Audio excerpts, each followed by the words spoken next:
Now coming to the last topic of the lesson, that is collision theory. The collision theory tells us how the molecules of reactant are interacting with each other to form a product. This theory was developed by Trond and Lewis, and the main postulates of this theory are: first, the reacting molecules are assumed to be hard spheres. Second point, the reaction occurs when these hard molecules collide with each other. Third point, the collision taking place per unit volume per second is called collision frequency. And fourth postulate of the theory is that activation energy is required for the reaction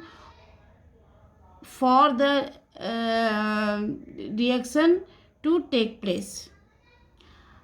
For example, for a reaction A plus B converting to product, the rate of reaction can be expressed as rate is equal to ZAB exponential EA upon minus EA upon RT.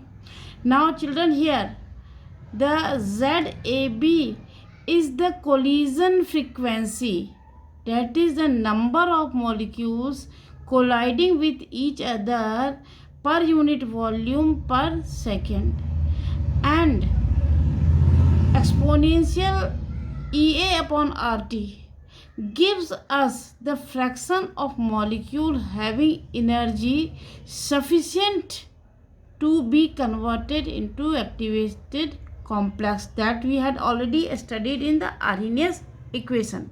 This is the fraction of molecule which has sufficient energy to form an activated complex, and ZAB is the frequency of molecule by which they are colliding per unit volume per second, and called collision frequency. The now when we are converting, we are taking the molecules as a hard sphere, and the reacting species are small molecules like hydrogen, oxygen, nitrogen, or ionic species. Then this theory holds good and follows this collision equation. But now when the molecules are complex, so rather than being a hard sphere, they have some geometrical structures.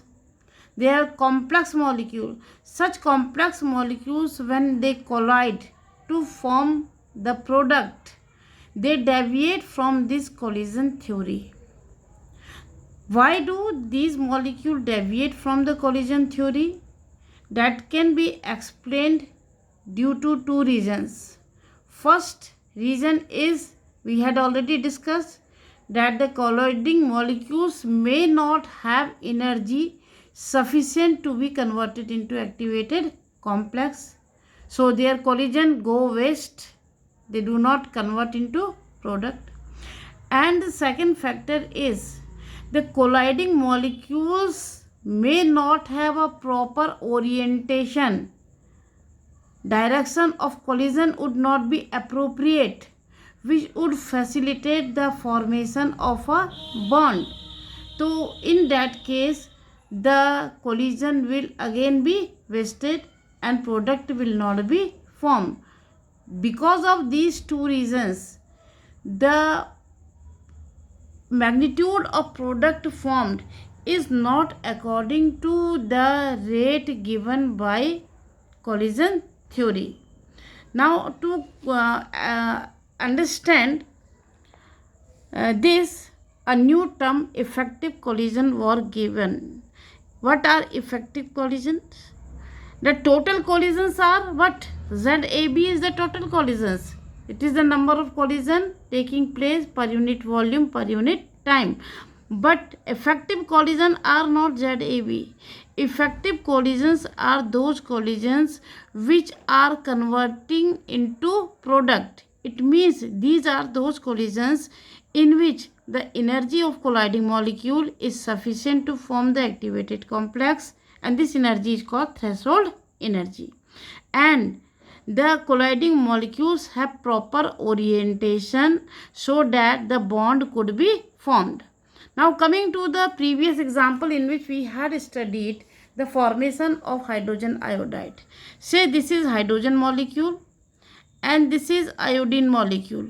Earlier they were oriented like this. The formation of bond between hydrogen and iodine was possible. Now what happens if iodine molecule collides horizontally to the molecule of hydrogen? Formation of bond is not possible. So although the collision will take place, but hydrogen iodide will not be formed. One more example to understand this orientation we can see here. Methyl bromide reacts with OH ion or alkali NaOH. So two ways are there for interaction.